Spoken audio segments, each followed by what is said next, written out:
Vamos lá, meus irmãos, vamos lá. Começando aqui nossa quarta aula de História Eclesiástica 1. Mais uma vez, boa noite, graça e paz. Boa noite, graça e paz. Graça e paz. Boa noite. Boa noite, graça e paz. Como é costume nosso, já oramos. Vamos continuar aqui aprendendo sobre a história da Igreja Antiga, a história da Igreja nos seus primeiros séculos. Hoje eu pretendo estar concluindo, chegando até ali o quinto, sexto século, trabalhando, eu diria, de uma forma bem paulatina, de uma forma, eu diria, bem concisa, levando em questionamento vários pontos, e como nas últimas aulas eu mencionei, a história dos vencedores, para que vocês tenham uma mente mais crítica com relação a tudo que lermos, aprendermos, não porque a gente vai ficar duvidando de tudo e de todos, mas porque eu sei que é do gênero humano ser tendencioso e nós também somos tendenciosos. Então, muitas vezes nós contamos um fato, sempre defendendo as nossas premissas. E aprender de história mundial, e principalmente a história da igreja, a gente tem que se posicionar nos fatos como de fato eles aconteceram, sem tendenciosidades, sem puxarmos as brasas para as nossas sardinhas e tentarmos assim remontar aquilo que aconteceu de fato, porque tudo isso sempre vai trazer para nós mais credibilidade, vai trazer para nós mais fidelidade, tá bom? Como eu disse, né, nós já oramos, como é costume nosso, as nossas aulas são gravadas, para que os irmãos possam estar sendo abençoados, para que futuras turmas em EAD também possam desfrutar desse material e que a gente possa continuar deixando aqui uma contribuição muito importante na Igreja de Jesus para obreiros, estudiosos que queiram aprender sobre esses temas, tá bom? E agora eu quero ler um texto bem conhecido com todos vocês, que é João 8:32. Texto decorado, por muitos citado, e eu quero só ler esse texto para a gente mergulhar aqui na história eclesiástica, na história da igreja. Quem achou pode ler para nós, por gentileza.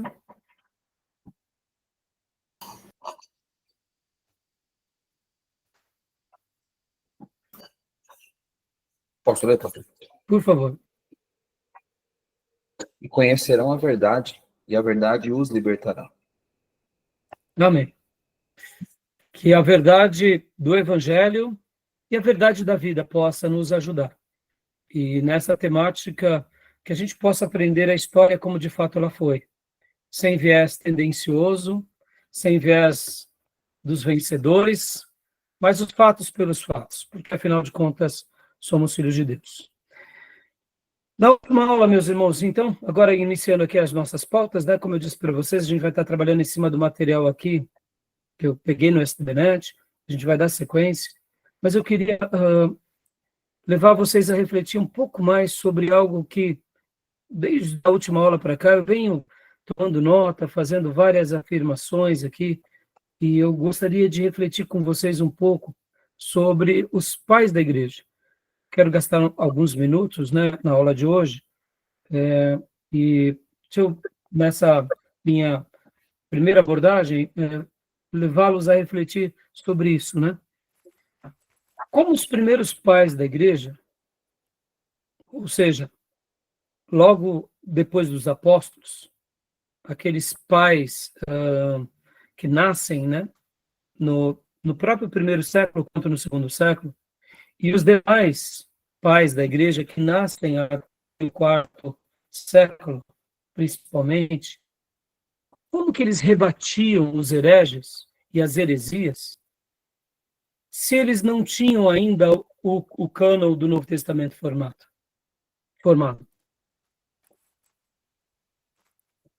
Não sei se vocês entenderam a pergunta, né? A Pastor, pergunta cortou sua voz. então tá, vou reformular de novo a pergunta. Como os primeiros pais da igreja, ou seja, os pais apostólicos, eu me refiro de forma didática, tá? Seria aqueles pais que nascem debaixo da autoridade apostólica, eles não eram apostólicos, mas eles foram nomeados pelos apóstolos. Como esses pais e os outros pais da igreja, até ali o quarto, quinto século, eles rebatiam as heresias que surgiram na igreja se eles não tinham o cânon do Novo Testamento. Como que eles faziam essas contestações? Deu para entender a minha pergunta? Deu sim. Por que eu estou falando um pouco isso, melhorando um pouco o desenvolvimento aqui? Porque quando nós pegamos várias obras, e hoje a gente vai ter a ler aqui um material, inclusive, que a própria professora Aparecida, né, disponibilizou também, porque, lembrando, irmãos, essa matéria quem dava era a professora Aparecida, né, com todo o auxílio ali dos professores do STBnet. Eu, agora, em função dos problemas de saúde dela, estou dando essa matéria para vocês, mas ao ler o material, é bem curioso que não só o material dela, mas alguns livros, quando a gente pega e ouve que o cânon foi decidido, foi simplesmente consolidado ali por volta do quinto século, sexto século, ora, tá bom, se o cânon, então, veio a se tornar, ou seja, o conglomerado de livro sagrado do Novo Testamento foi decidido apenas no sexto século ou no quinto século, como que, por exemplo, esses pais da igreja iam se prevenir das heresias que surgiram logo ali nos dias apostólicos e depois dos dias apostólicos? Como que eles iam se defender se eles não tinham um cânon definido? Né? Então, não é uma pergunta de retórica, né? Mas é uma pergunta questionando os pressupostos. Querem falar? Bom, eu acredito que não necessariamente precisava ter o cânon já definido para defender das heresias, porque eles tinham os livros, mas eles não foram aí no passado pelo crivo do cânon, né, nesse período, mas já tinha os escritos, né, onde se baseava para defender das heresias, e também com base no Antigo Testamento, né? Essa é uma hipótese. E a segunda seria o quê? A questão da tradição oral, né? Não sei se responde, né? Não, responde. Mas perceba, Júnior, perceba, por que eu estou levando vocês a refletir um pouco sobre isso? Porque eu quero questionar mesmo os pressupostos da história dos vencedores. Lembro que na última aula nós pegamos aqui as hierarquias papais, e ali eu peguei até na Wikipédia e mostrei para vocês. Talvez eu não fui muito claro e muito contundente na minha afirmação, mas eu gostaria até de mostrar agora aquele material que eu passei para vocês, né, que o livro História da Igreja, a História da Igreja em Quadros. Por quê? Porque ele retrata bastante coisas interessantes sobre isso que eu estou te falando. Porque quando a gente começa a pegar a história mesmo, como ela foi, de fato, sedimentada, como ela foi realmente estabelecida, muitas coisas caem por terra. Que nem você falou, né? Podia não ter o cânon propriamente dito. Mas, na realidade, quando a gente vai ver, eles já tinham, de outra forma, o cânon. Essa é a questão. Fazia parte do seu dia a dia o cânon. É que eles não tinham a necessidade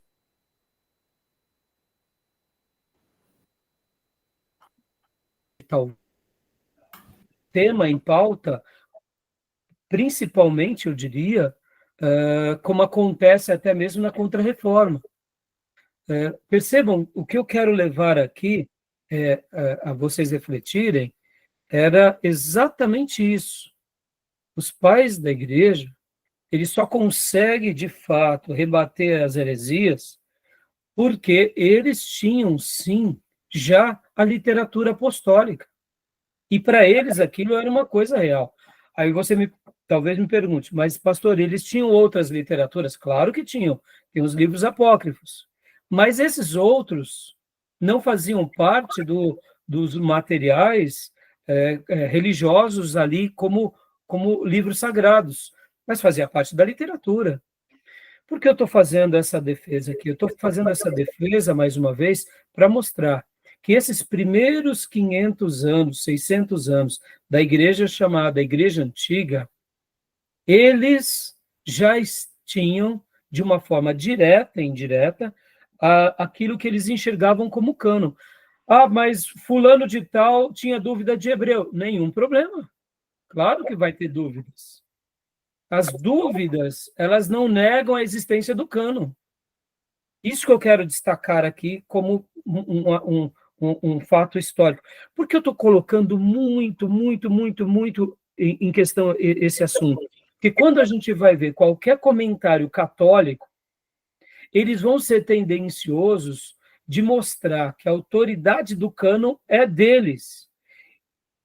Por quê? Eles precisam ter essa prerrogativa, não só essa, mas ter essa prerrogativa da história, ter essa prerrogativa da autoridade, para colocar a autoridade da igreja como uma pé de igualdade às escrituras, para colocar todas as tomadas de decisões dele. Já a gente vai, eu vou desenrolar melhor essa ideia, mas a gente vai ficar muito mais claro hoje, porque hoje a gente vai entrar principalmente em Constantino, que aquele mal que é a união da igreja com o Estado, ele é um mal que ele acaba entrando no seio da igreja, e ele se mantém durante toda a nossa história, até hoje. Mesmo como protestantes, irmãos, a gente pode dizer assim, não, nós não sofremos desse mal. Não, sofremos também. Bem simples. Peguemos o que acontece nos Estados Unidos, como eles caminham entre fé e Estado. E peguemos, por exemplo, a própria Inglaterra, que tem uma igreja também que é do Estado. Ou seja, esse mal nos acompanha desde Constantino. A gente tem que aprender a lidar com ele, mas ele faz parte da história. Então, eu estou colocando esse quadro, e quero até mostrar aqui para vocês, graças a Deus, Gil, aquele livro, História em Quadros. Olha só que interessante. Deixa eu pegar rapidamente aqui a parte 7. Olha só que interessante desse material. O desenvolvimento do cânon, irmãos. Olha como é interessante. Deixa eu compartilhar aqui com vocês. Olha como esse livro ele é rico. E eu tô assim, né, me deliciando nesses temas, e é óbvio, irmãos, né? Não sou um historiador, então estou aprendendo com vocês, mas, ao mesmo tempo, o nosso senso crítico deve sempre ser muito grande. E olha só esse quadro aqui, ó. Tá dentro da pauta. Eu sei que o cânon do Novo Testamento é um assunto que a gente estuda muito em introdução ao Antigo Testamento e ao Novo Testamento. Mas percebam, olha só como que esse quadro ele é bem curioso.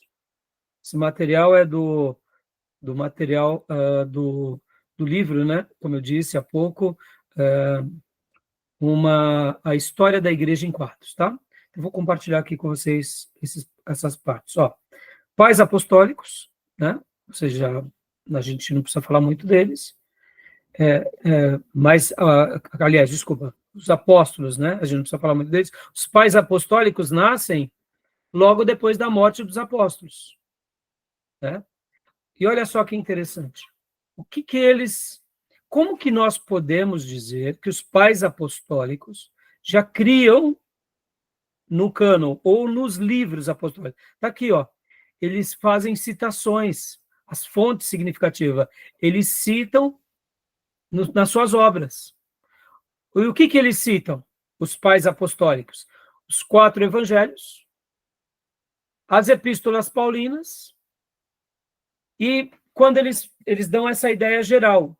Ou seja, nesses primeiros 40 anos, logo depois da sucessão entre os apóstolos, para esses novos líderes, você tem que lembrar que quando eles tratam aqui de pais apostólicos, eles estão falando do ano 100 a 140, mas começa antes, porque como, por exemplo, o próprio Paulo morre ali por volta do ano 65. Então, os pais apostólicos, eu poderia dizer que começa aqui por volta do ano, começa por volta do ano 70, depois de Cristo, até 140, porque tinham apóstolos, mas em outras regiões não tinham, né? Você tem que lembrar que o mundo, os apóstolos se espalharam também.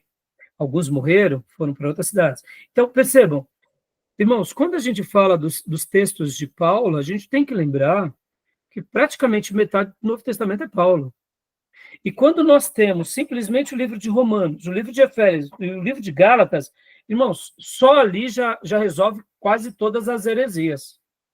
Só esses 3 livros de Paulo, eles são suficientes para esclarecer muitas coisas para a igreja. Aqui, ó.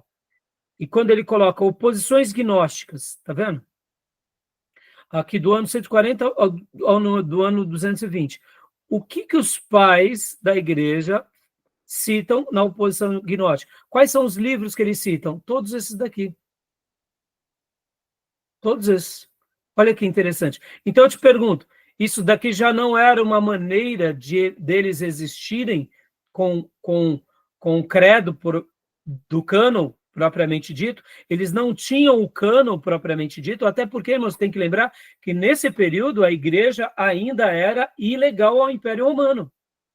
A igreja, nesse período, não era legal.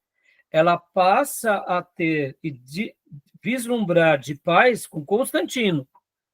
E com Teodósio, aí ela se torna oficial. Então, como que eles iam fazer um concílio definindo o cânon se com todo respeito à expressão, pau está comendo, eles estão fugindo para todo lugar.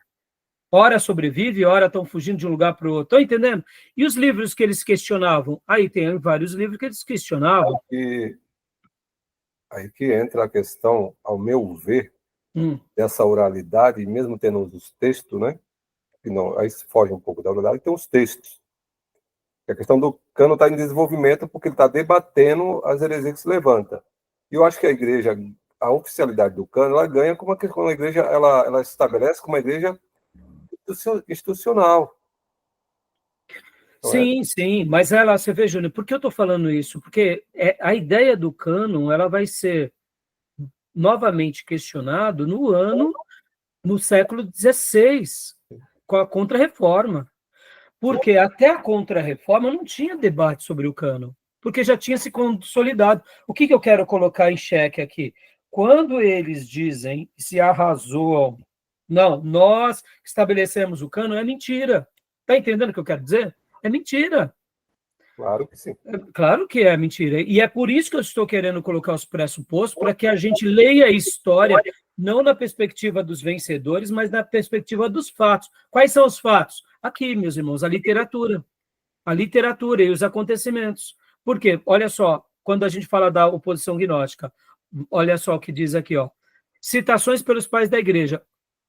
Tanto o cano muratório, do ano 180, ó, é chamado de cano muratório, porque já existia alguma coisa. E o evangélico da verdade, que é o gnóstico. Aqui, ó, solidificação defendida, do ano 220 ao 400, por Orígenes, por Eusébio. Percebam, do ano 220 ao 400. É a temática da aula de hoje. Olha aqui, o que o Orígenes defendia? Orígenes defendia os 4 evangelhos, Atos, as 13 epístolas de Paulo, 1 Pedro, 1 João e Apocalipse. Pelo amor de Deus, se aqui já não era uma base sólida. E quando Orígenes tem dúvida de Hebreus, Tiago, 2 Pedro, 2 e 3 João, Judas, o pastor de Hermes e de Daquê, é porque ele tem dúvida, irmãos, é bem simples. Por exemplo, Hebreus não tem o autor. Então, Orígenes, não é que ele está negando, mas ele tem dúvidas, normal. Pensa, irmãos, essa questão da prova, do carbono 14, muitas coisas que nós temos hoje em dia, eles não tinham, e o contexto histórico deles são diferentes. A mesma coisa acontece com Eusébio, ó, os 4 evangelhos, Atos, 14 epístolas paulinas. Opa, peraí, para Eusébio é 14, não é 13? Por quê? Porque possivelmente para Eusébio, Hebreus era de Paulo. Está entendendo, irmãos? Como para mim, me entenda, irmãos, eu deduzo que Hebreus, na minha opinião, ela é uma obra de Paulo, se não foi, por exemplo, Lucas que escreveu, mas foi Paulo que ditou, entendeu? Na minha opinião, tem uma influência muito grande de Paulo. A grafia não soa ser paulina, mas, para mim, Hebreus tem muito mais a ver com Paulo ou com algum discípulo de Paulo, como Lucas, quem sabe Timóteo, ou seja, que fez aos pés de Paulo, mas é a minha opinião. Mas quem é o escritor de Hebreus? Nós não sabemos. Então, teologicamente, nós não afirmamos algo. Então, eu estou mostrando tudo isso para vocês. Olha só, olha que legal essa definição aqui, ó. Atanásio, na Carta da Páscoa, no ano 367, aqui em Atanásio, vocês têm que lembrar que já está entre esse período de Constantino e de Teodósio, que a igreja tem agora, ela passa de ser ilegal e passa a ser legal. Percebam que com Constantino, a igreja passa a ser legal. E com Teodósio, a igreja passa a ser oficial. Aí, olha só, o cânon. Aí, peraí. Nesse período aqui, então, o cânon atual nasce possivelmente em 367? Sim. E aqui também com o sínodo de Roma? Sim. E aqui com o sínodo de Cartago? Também. Percebam que, olha só, aonde está a influência do romanismo? Nenhuma aqui. Aqui é tudo aquilo que acontecia naquilo que eu falei dos patriarcas, ou Sim. seja, os pastores. E mais uma vez aqui, para defender essa tese e para a gente, assim, questionar os pressupostos, meus irmãos, olha, guarde isso. Quando a gente vê bispo de tal lugar, você tem que lembrar que na terminologia bíblica, presbítero, pastor e bispo é a mesma coisa. O presbítero era o ancião velho, o bispo era o mesmo que pastor. Então, quando a história está sendo contada e fulano fala que ele é o bispo de Roma, o bispo de Antioquia, ele era o pastor. E possivelmente o pastor que era o mais influente. Mas isso não mudava muito, porque até mesmo nessa questão hierárquica, vocês vão ver com os escritos dos pais da igreja, e agora eu vou chegar no segundo ponto aqui, meu irmão, desse questionamento. Eu vou deixar você falar, Júnior. A gente tem que lembrar que os pais da igreja vão falar um pouco sobre essa questão da hierarquia, mas eles não fazem uma defesa. Eles não fazem... Olha só que coisa interessante, irmão. Os pais da igreja, até aqui o ano 400, eles não se vangloriam para serem o principal líder. O principal líder vai ser autodeclarado com Leão I, ali por volta do ano 400. Ou seja, ali já é o começo dessa institucionalidade, dessa centralidade, de querer trazer para si, porque agora o imperador precisava dessa pessoa do lado dos religiosos. Então, guarde isso, isso é muito interessante, tá bom? Eu vou chegar numa segunda ideia agora sobre outras coisas, mas pode falar, Júnior. Não, dizendo que não tinha nenhuma correlação com a Igreja Católica, que nasce depois de Constantino. Até em Constantino ainda preservava, né, muitas coisas boas. Ela degenera depois. Então, eu até penso, Júnior, que ela vai degenerar mesmo ali por volta do século 6 e 7. Com Constantino e Teodósio, vamos deixar os imperadores no lugar de imperador. São vaidosos, eles querem o governo, eles são estadistas. A igreja ainda tinha os seus embates, já vou até... vou antecipar uma frase aqui que eu escrevi hoje, aqui dentro das minhas notas. Olha que frase interessante, irmãos. Com Teodósio, a igreja agora ela se torna o guia oficial do Estado. A igreja se torna o guia oficial do Estado e o Estado o guia oficial da igreja. Aqui começa um conflito que já tinha sido iniciado com Constantino, porque com Constantino a igreja passa a ser legal. Agora, com Teodósio, a igreja passa a ser oficial. Então, essa igreja legal era o pano de fundo e a matéria-prima para que os imperadores também expressassem a sua autoridade. Ou seja, eles iriam precisar dos pastores, eles iriam precisar dos grandes líderes. Constantino iria precisar e Teodósio também. Então, antes, com Constantino, o cristianismo, antes de Constantino, o cristianismo era ilegal. Olha só que interessante a frase que eu escrevi aqui. No início, até Constantino, os pais da igreja, ou seja, os pais apostólicos e os demais líderes, pastores que vão surgindo ao longo desses 300 anos, as suas lutas eram para que eles sobrevivessem junto com o seu povo. Ou seja, qual era a luta, por exemplo, né, que nem a gente vê aqui, de Orígenes, qual era a luta de muitos outros que estão aqui antes desse período, né? Vamos pegar aqui, ó, por exemplo, Júlio Africano, Orígenes. Qual que era a luta de Cipriano? Qual que era a luta de Clemente, Tertuliano? A luta deles era para que eles sobrevivessem como filhos de Deus, como ministros, e para que o seu povo sobrevivesse. Por quê? Porque eles eram ilegais, era uma religião ilegal, ora tinha perseguição, ora não. Mas depois de Constantino, e principalmente depois de Teodósio, as suas grandes lutas não eram mais para que eles apenas sobrevivessem, mas sim para que aquela pura fé sobrevivesse agora num mundo onde tinha a religião como oficial. Ou seja, as suas grandes lutas eram para que a sua fé e a fé do seu povo pudessem sobreviver numa igreja unida ao Estado. Ou seja, olha que interessante, isso é muito forte. E eu quero que vocês lembrem disso, porque ao estudar a história da igreja, a gente não pode perder isso de vista. Até o ano 300, eles lutavam para sobreviver e para viverem o cristianismo com todos os seus irmãos espalhados em qualquer lugar, com os seus limites, com as suas lutas. Depois do ano 300, a luta dos pastores, principalmente, mudam. Por isso que nasce aquilo que a gente chama os grandes apologetas, os grandes defensores da fé. Porque os pais da igreja também eram chamados de apologetas, sim, porque eles questionam as heresias, sim, mas os grandes pais da igreja, os grandes pensadores, nascem depois de Constantino e Teodósio, porque agora essa igreja institucionalizada, politizada, que agora começa a flertar com o poder, agora os pais começam a se verem numa sinuca de bico nunca enfrentada, porque outrora eles não tinham liberdade, agora eles têm. Mas agora eles têm liberdade desde que eles façam o que o imperador quer.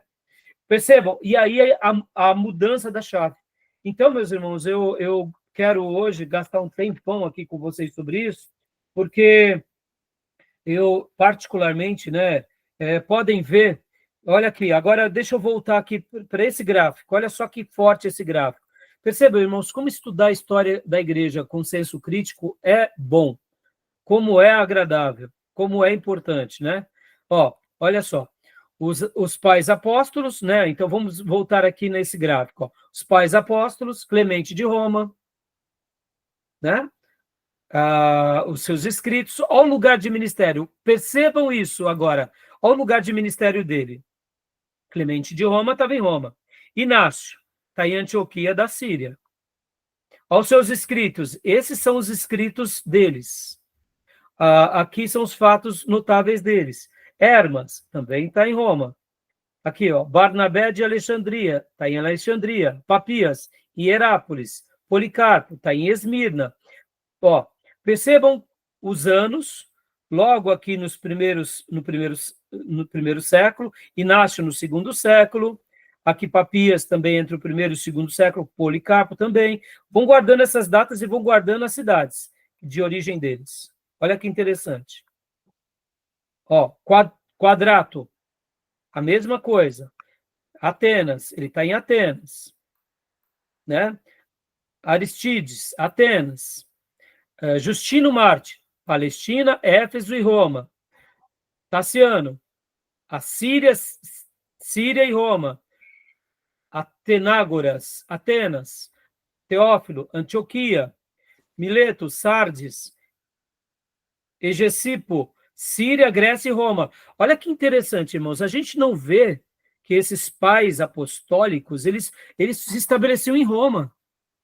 Ele se tornou uma pessoa ilustre e ia para Roma.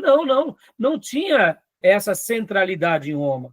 Lembrem, eram patriarcas espalhados nos lugares, pelo menos em 5 grandes cidades. Então, eles não tinham essa vaidade, até porque Roma, nesses dias, guarde isso, Roma perseguia cristãos. O que eles iam estar fazendo em Roma? Quem estava em Roma é porque era um romano, já vivia ali, tinha cidadania romana. Ou seja, percebam como isso é importante. Porque quando a gente vai pegar aquele gráfico como nós pegamos lá das hierarquias papais, a gente começa a notar que eles fazem uma retrospectiva papal, colocando, né, Roma, ou pelo menos alguns líderes desses, como os papas, ou seja, eles autodenominam esses papas. Mas eu pergunto para vocês, e na história da igreja, eles se auto-justificavam como papas? Porque assim, irmãos, ó, essa é outra crítica que eu ia fazer. Quando a gente pega a literatura dos pais da igreja, eles se vangloriavam como os líderes supremos daqueles dias? Não, meus irmãos, eles eram só pastores do seu rebanho. Quando muito, eles tinham uma proeminência ali na sua região, ou quem sabe, daquelas grandes cidades dos patriarcas, eles tinham um protagonismo. Percebam, irmão, não precisa ser muito inteligente para a gente ver a falácia na reconstrução dos fatos. Estão entendendo onde eu quis chegar? Claro, entendi. Interessante essa ideia, não é? Sim, Por que sim. eu estou falando isso, irmãos? Porque quando a gente pega muita literatura, mesmo uma literatura evangélica, eles escrevem com os óculos romanos. Na verdade, esses homens aí, eles não deu nenhuma autorização para a igreja romana utilizá-los como papa. Exatamente. Exatamente, Júnior. Então, qual é aqui a grande proposta que eu quero deixar aqui para vocês como um grande desafio, tanto para vocês quanto para aqueles que forem estudar sobre esse tema e gostam desse tema e forem se aprofundar mais desse tema? É muito simples, irmãos, é muito simples. Leiam os pais da igreja. Não leiam os pais da igreja pela leitura do romanismo. Leiam a própria literatura dos pais da igreja. Há uma literatura, mesmo que pequena, mas há. E nessa literatura, percebam se eles não vão fazer aquilo que os nossos irmãos do passado, ou fizeram na reforma. Levantando o quê? Qual era a bandeira da reforma, meus irmãos? Qual era a bandeira da reforma? As 5 solas, né? 5 solas. Percebam se os pais da igreja não levantaram também os 5 solas. Aí eu digo, em tese, e mesmo que eles não tinham um cânon, porque eles viviam debaixo da perseguição até o ano 300, mas eles já tinham um cânon na sua prática. Ou seja, eles vão defender somente as escrituras, somente a graça, somente o Salvador, somente a fé. Ou seja, então, percebam, eles não vão caminhar na contramão. Sola Scriptura, sola gratia, sola fide, sola Christus e soli Deo gloria. Ou seja, somente a Deus toda a glória. Percebam, nenhum pai da igreja canoniza Paulo, nenhum pai da igreja vai dar ideias daquilo que nós falamos, que é da ideia da tradição romana lá na frente. Nenhum pai da igreja. Sim. O próprio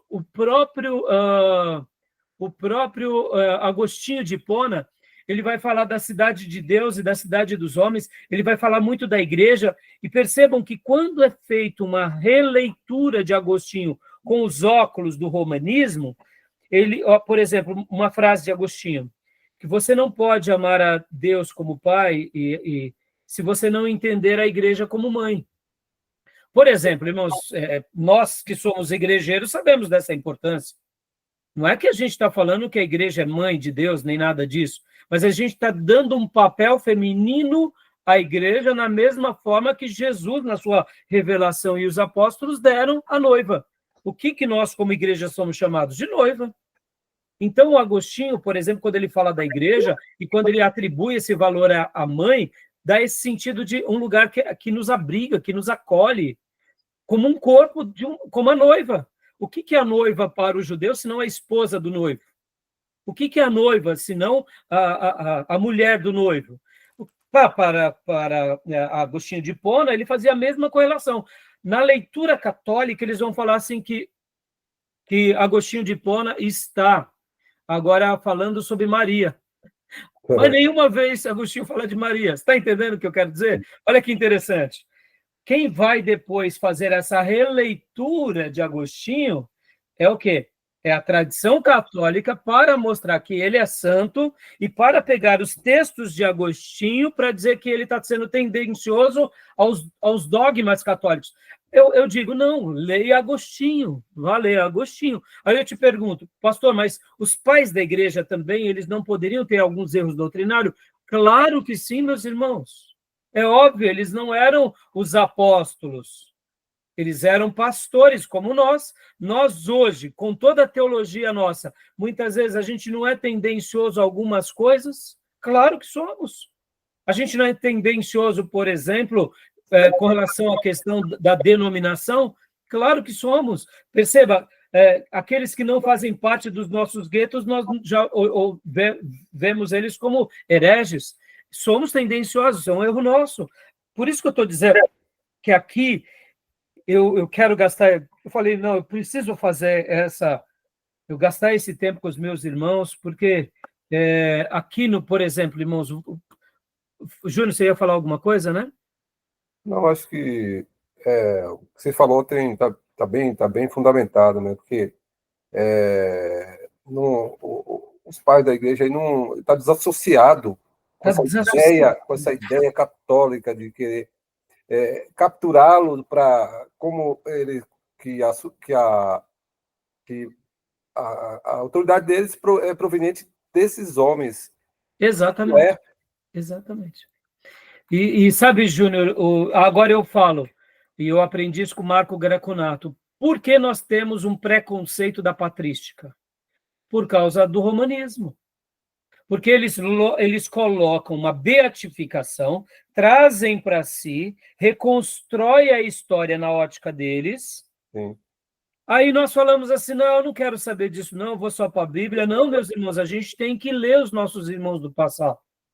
Por quê? Porque eles não eram o que eles se tornaram, eles não são o que os católicos fizeram com que eles se tornassem. Agostinho era um pastor, verdade, né? Orígenes era um pastor, Eusébio era um pastor. Esses grandes homens, mesmo que eles tivessem algumas tendências, até alguns exageros, eles eram pensadores, eles eram os líderes da igreja, os pastores da igreja. Nenhum problema, eles eram os pais daquela época. E eles dedicaram a vida deles por causa dessa igreja. Então, percebam que antes, enquanto a igreja era ilegal, eles estavam dispostos a morrer. Depois que a igreja está e se torna legal, eles também estão dispostos a morrer.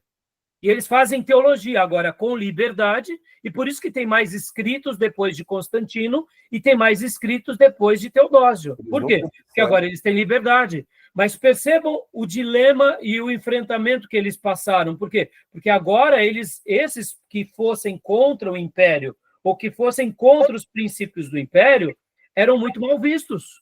Então, os nossos irmãos, que são chamados da patrística, que se resume a esses 5, 6 séculos, eles foram gigantes. E para que a gente elimine qualquer tensão, a gente tem que ler ele. E por isso que eu quero deixar aqui para vocês, porque, assim, irmãos, ao estudar esses temas para dar aula para vocês, eu estou apaixonado por esse tema, eu não vejo a hora de estudar mais esse assunto e me tornar muito mais prolixo. Por quê?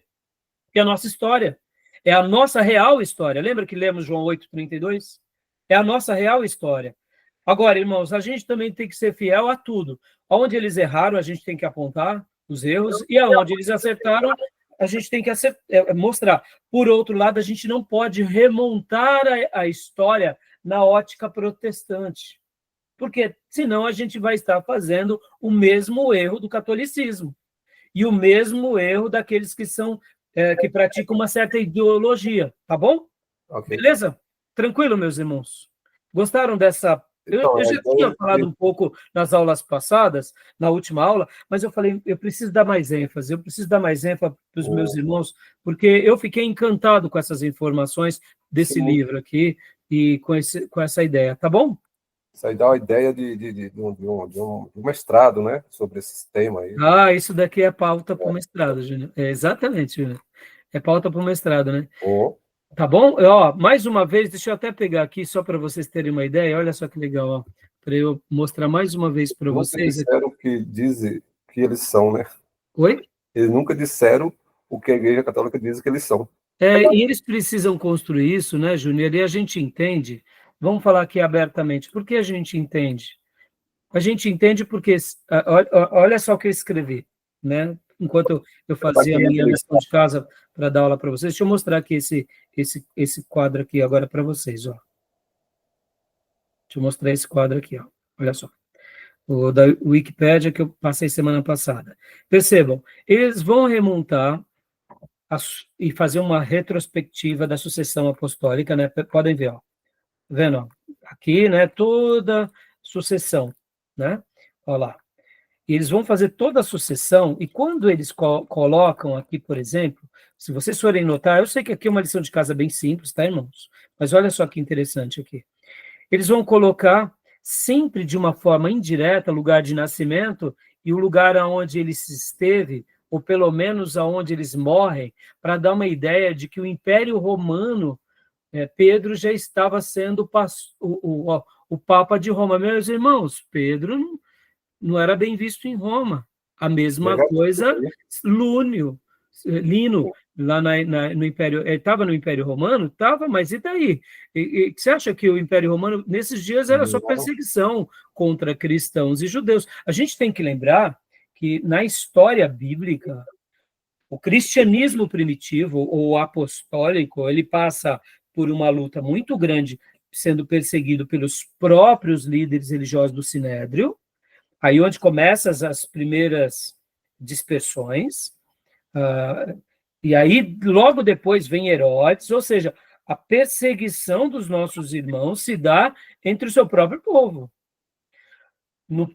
Ainda no primeiro século, lá em Roma, começa uma perseguição entre os cristãos, a gente vê que Nero, inclusive, também, Cláudio também, e aí depois o que acontece? Começa uma segunda perseguição, agora já não é mais apenas os cristãos, mas quem está perseguindo agora a igreja é quem, irmãos? Quem está perseguindo agora a igreja é o próprio império. Então, a gente vai ver isso no primeiro século, e a gente nota, inclusive, lá em Massada. Lembra que acontece em Massada? Sim. Quando, de fato, há aquela revolta dos judeus, isso, contra os romanos, eles se refugiam lá na fortaleza de Massada, os romanos constroem aquela ponte, e os judeus, com um ato de dizerem, né, que não se renderiam, eles cortam a sua jugular. Podem ver que os judeus ortodoxos usam essa franja como um voto que eles praticam depois de Massada. Eu não sei se vocês sabem disso. Os judeus ortodoxos, aqueles pretos que têm as barbas, eles têm uma franja, e colocam essa franja do lado da jugular, como um voto que eles fazem a Deus, dizendo, nunca mais praticaremos o suicídio, como os nossos irmãos de Massada fizeram.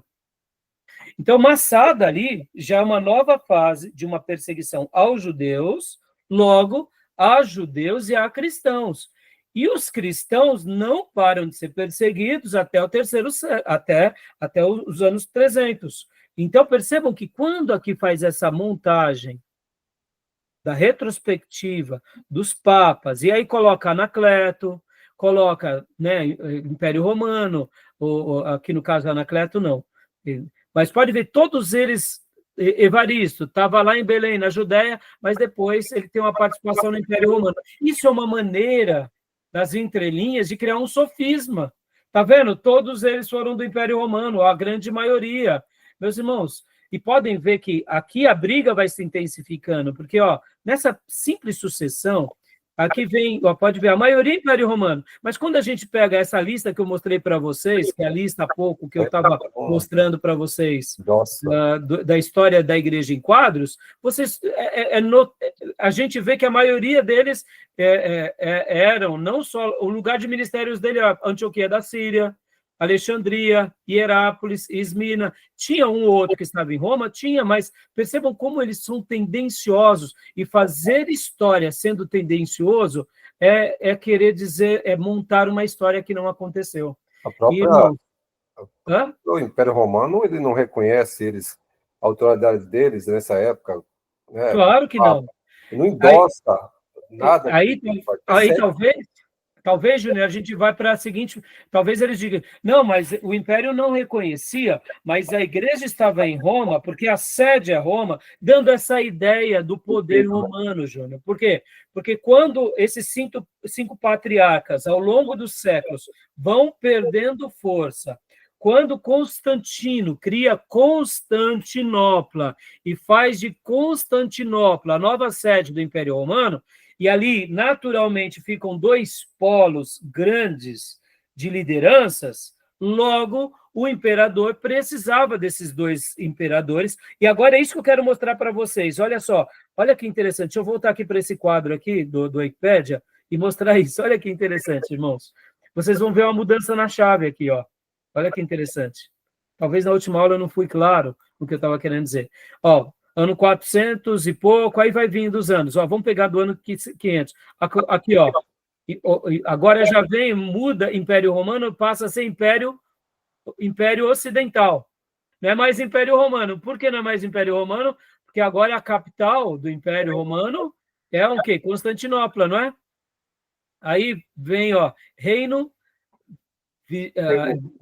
vem outro nome, Reino Visigótico, e depois já muda aqui, ó, para Império Bizantino. E vocês vão notar que agora no Império Bizantino, a maioria dos papas estão no Império Bizantino. Olha que interessante, né? Aí onde nasce também a história contada a partir da ortodoxia grega. Aqui, ó, podem ver, Império Bizantino, aqui, ó, estados papais. Aí já muda aqui também essas nomenclaturas. E vocês vão ver que é bem interessante. Ó. Aí depois volta, depois do ano 1000, volta para o Império Romano. Por quê? Porque houve o grande cisma em 1054 e os cristãos ortodoxos gregos foram excomungados. Aí o Papa agora é só do Império Romano, é claro que vai ser do Império Romano. Ou seja, a história sendo contada a partir dos vencedores. Então, irmãos, vamos fazer história mesmo, vamos deixar as coisas acontecerem, tá bom? Então é bem interessante isso, irmãos, porque isso só mostra, né, o quanto a gente é tendencioso, tá bom? Beleza, meus irmãos? E agora vamos entrar, então, no material bom, só para eu concluir. Então, meus irmãos, se a gente quiser conhecer a história do cristianismo católico antigo, que é o cristianismo ainda bíblico, vamos ler os pais da igreja. É simples assim. Vamos pegar os textos deles, ler os textos deles, e vamos ver se eles não estarão erguendo o sola gratia, o sola fide, o soli dei gloria. Vamos ver se eles não vão estar defendendo sola scriptura. Claro que vão. Entendeu, irmãos? Então, por isso que a gente precisa resgatar. Como igreja de Jesus, a gente precisa resgatar, porque essa é a nossa história. E não é porque eles colocaram e deram um nome de santos que a gente vai desconsiderar. É a mesma coisa de falar de Pedro e Paulo. Para nós é Pedro, o apóstolo Pedro, e Paulo, o apóstolo Paulo. Se eles querem orar a Pedro, orar a Paulo, o problema é deles. Vamos ter Pedro e Paulo na nossa consideração. Tá bom, meus irmãos? Beleza até aí? Ok. Joia. Olhar para esses grandes, pastor, eu até fiz um comentário com o pastor Johnny ontem no culto, olhar para esses grandes, estudar, ver a história deles. A impressão que eu tenho, assim, olhando o cenário assim, o cenário que nós vivemos hoje, olhar o retrato de nós hoje, cristãos, filhos de Deus hoje, e olhar para esses grandes, né, da história da igreja, parece que nós somos, assim, tão pequenos, assim, somos apenas sombras de tudo que eles fizeram, assim. Eu, sinceramente, me sinto, assim, bem minimizado, assim, diante de tudo que eles fizeram. A fé deles, a defesa, prontos a morrer e a sofrer qualquer coisa pelas coisas eternas que estavam em seus corações, assim, é impressionante, é de ficar constrangido.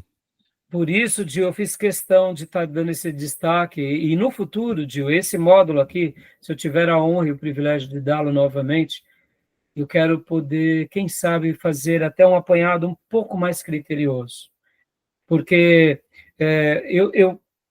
eu poderia aqui ser um pouco mais prolixo e ir dando mais acontecimentos da história nesse bloco, mas eu falei assim, não, eu preciso destacar esse ponto.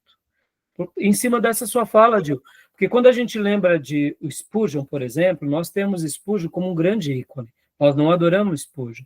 Quando nós lemos de Wesley, de Whitefield, próprio Lutero, Calvino, Zwinglio, a gente destaca eles. E por que a gente não valoriza a patrística da mesma forma? Eles foram extraordinários. Eles foram gigantes.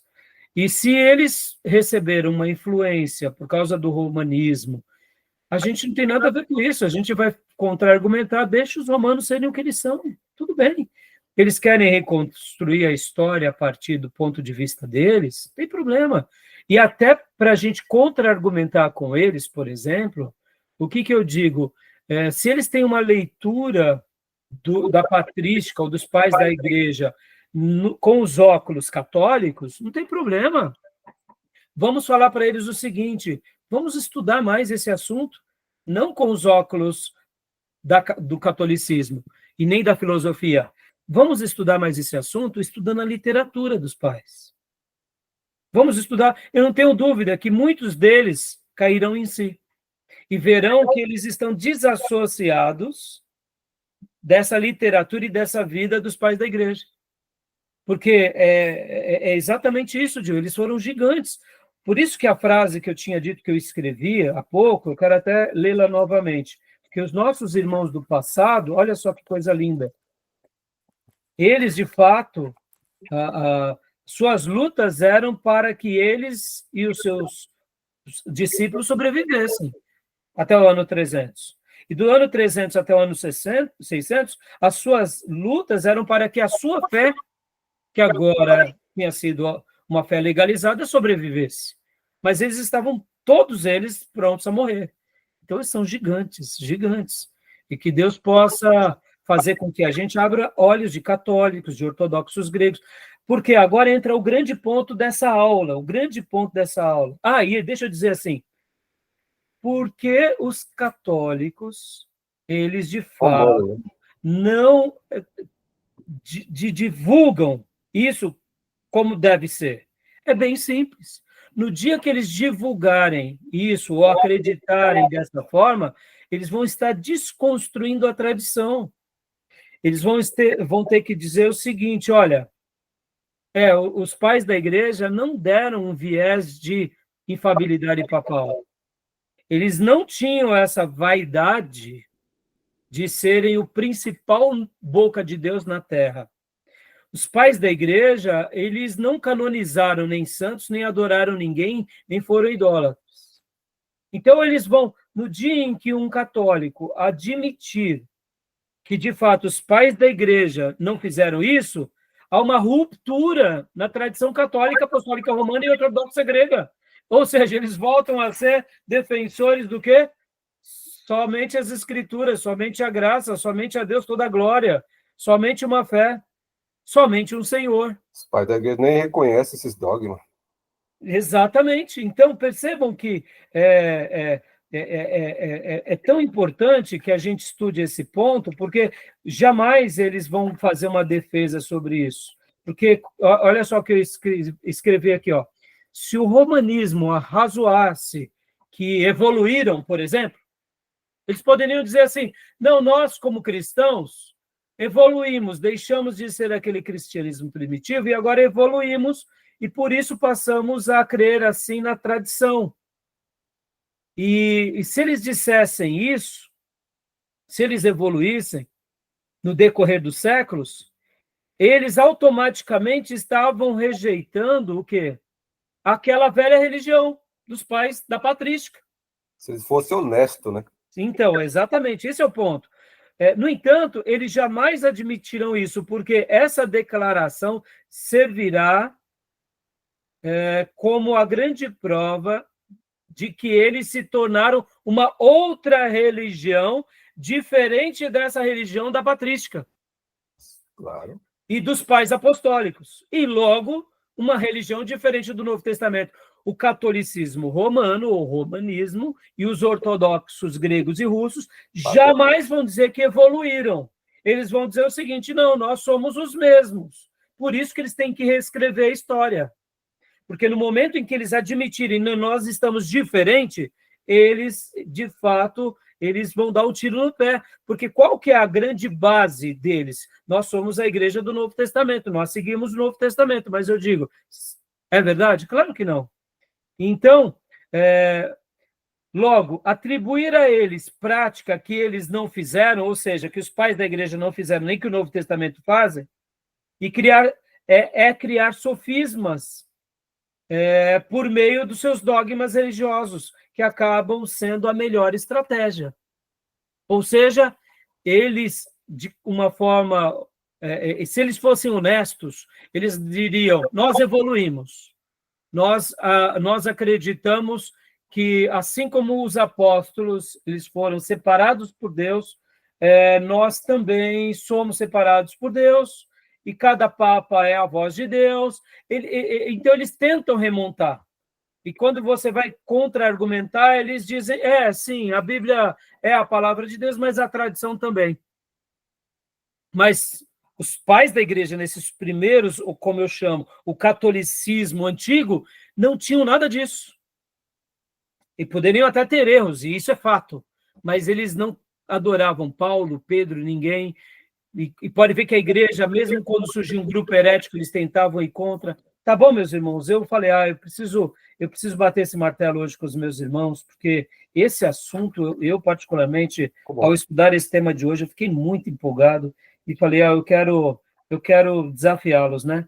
Então, conhecer a patrística, não pela história contada pelo romanismo ou pela ortodoxia grega, mas lida nos próprios autores, será a grande libertação do romanismo e do ortodoxismo católico medieval. E será também o maior benefício nosso do protestantismo, porque nos fundamentará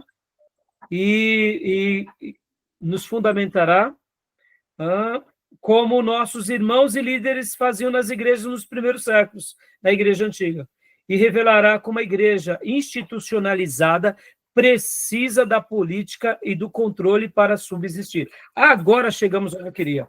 Agora a gente vai falar de Constantino e da igreja institucionalizada, da igreja política, porque aqui a igreja com os pais, com a patrística, vão dizer o seguinte, a gente precisa tomar cuidado.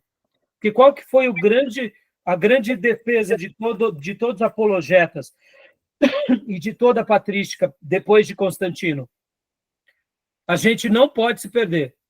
A gente não pode se andar de mãos dadas com o Estado. A gente não pode se corromper com o mundo. A gente não pode ter uma fé apenas nominal.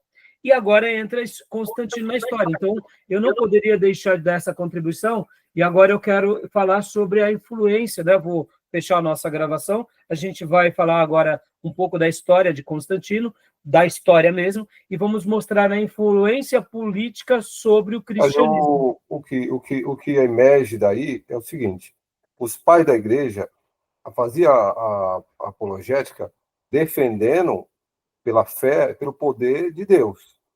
A igreja institucionalizada com Constantino é um poder político, onde ela reforça essa blindagem dessa igreja institucionalizada, que é a igreja romana. Sim.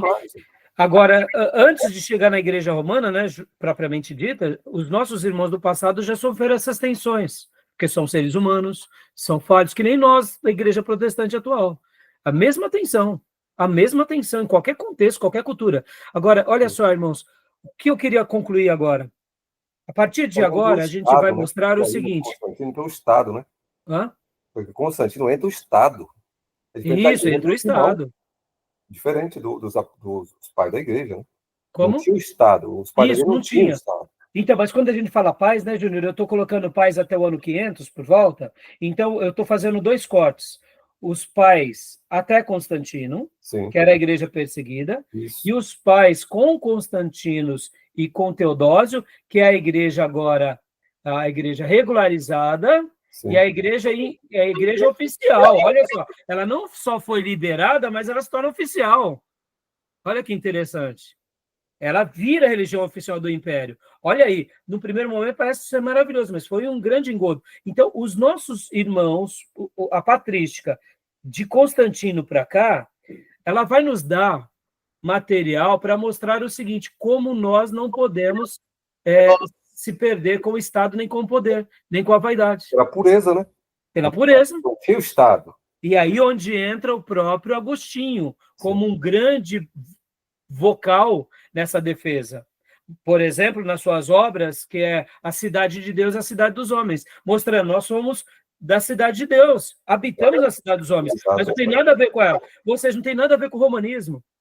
Agora, vem depois, aí quando vem o início da Idade Medieval, aí vem, sim, vamos dizer assim, o surgimento, de fato, do romanismo, aí muda toda a chave, aí vem a reconstrução da história. Mas percebam que eu estou querendo mostrar esses lados para poder mostrar para a gente que a gente pode aprender muito com os nossos irmãos que viveram na perseguição e que depois viveram na aprovação do Estado. Mas o cuidado é o mesmo, né? Tá bom? É claro, como eu disse, que no ano 400, Leão I, ele vai tentar o quê? Trazer para si esse lado autoritativo. Não, eu sou... Irmãos, como sempre, até hoje, a gente vê que tem pastores aí, no Brasil, por exemplo, que falam em nome de todos os pastores, como se ele fosse aclamado por todos os pastores, né? Porque nós evangélicos não queremos. Vários bobinhos aí dizem isso, ele não me representa, né? Mas eles se auto-vangloriam, ou seja, você acha que nesses primeiros 500 anos de história também não tinham os bobinhos? Claro que tinham, né? A gente vai ver várias heresias surgindo, inclusive Marcion é um grande herético, e ele era o quê? Um herético, né? Tá bom, meus irmãos? Então, a gente vai entrar agora na influência política sobre o cristianismo, e vamos falar um pouco, ou melhor, vamos falar de Constantino, e eu vou abrir os slides do professor André, e a gente vai continuar nessa aula aqui tão desafiadora, tá bom? Beleza? Alguma pergunta, alguma dúvida? Algum acréscimo? Gil, Tomé, Maísa, Pastor Johnny, Júnior? Não. Então tá bom. Então eu vou parar a gravação porque já deu a hora, tá bom, meus irmãos? Para a gente ir ao nosso intervalo, tá bom?